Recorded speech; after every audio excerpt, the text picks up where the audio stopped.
मोदी मेरा परिवार करके बीजेपी का अभियान चला रहे हैं, उसको लेके क्या कहना चाहेंगे, कितना सहमत हैं इससे? देखिए, मेरा ये मानना है कि भारत जो देश है, इस देश में ये जरूरी नहीं है कि व्यक्ति केवल अपने परिवार के लिए जिए, परिवार के लिए मरे। यहाँ आदिकाल से ये परंपरा रही है, चाहे ऋषि रहे हों, चाहे मुनि रहे हों, और जब राजतंत्र में राजा हुआ करते थे तो राजा की जो प्रजा होती थी वो उनका परिवार माना जाता था। और आज इस डेमोक्रेसी में, लोकतंत्र में, एक चुने हुए व्यक्ति, जनता का जनादेश जिनके साथ है, जिनके साथ जनता है, वो अगर अपनी चिंता करेंगे तो उन्हें जनप्रतिनिधि होने का कोई अधिकार नहीं है। मेरा मानना है कि चाहे देश के प्रधानमंत्री हों और चाहे राज्य के मुख्यमंत्री हों या विभिन्न दायित्वों पे जो लोग संवैधानिक पदों पर हैं या हम विधायक हैं, तो हमें केवल अपने परिवार की चिंता नहीं होनी चाहिए। ऊंचाहार हमारा परिवार है, ऊंचाहार के सुख दुख के हम जिम्मेदार हैं।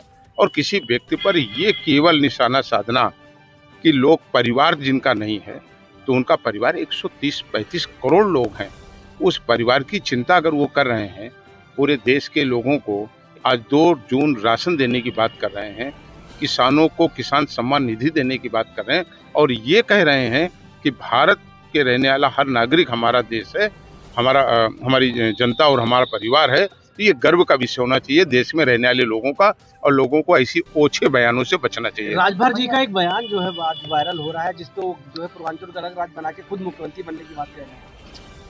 देखिए, ये तो राजभर जी ही आपको बता पाएंगे कि उन्होंने ये बयान क्यों दिया और इस बयान के पीछे उनका क्या मकसद है।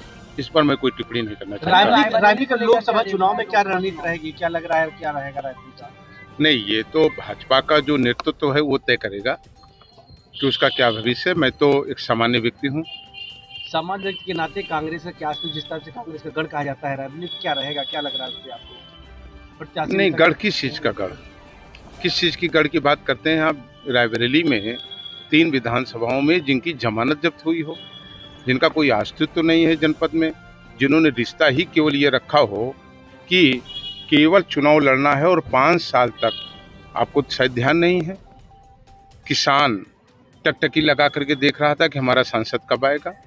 बेरोजगार नौजवान ये देख रहा था कि कब हमारी मदद में कांग्रेस के लोग खड़े होंगे और कब हमारी मेंबर ऑफ पार्लियामेंट खड़ी होंगी। इन्हीं गांव में रहने वाले लोग टकटकी लगा करके देख रहे थे कि हमारी सड़क आखिर सांसद निधि से कब बनेगी।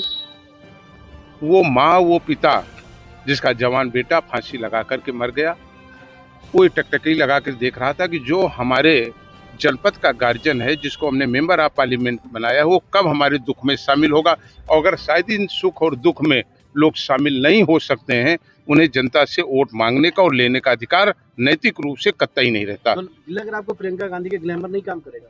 नहीं, कोई ग्लैमर नहीं है यहाँ ग्लैमर किसका है, किसका ग्लैमर? यहाँ जनता का ग्लैमर है, रायबरेली की जनता का ग्लैमर है, और वही चलेगा। चर्चा चल रही लोकसभा का चुनाव रायबरेली से, आप पर बीजेपी दांव लगा सकती है? नहीं, इस पर हमको कोई कमेंट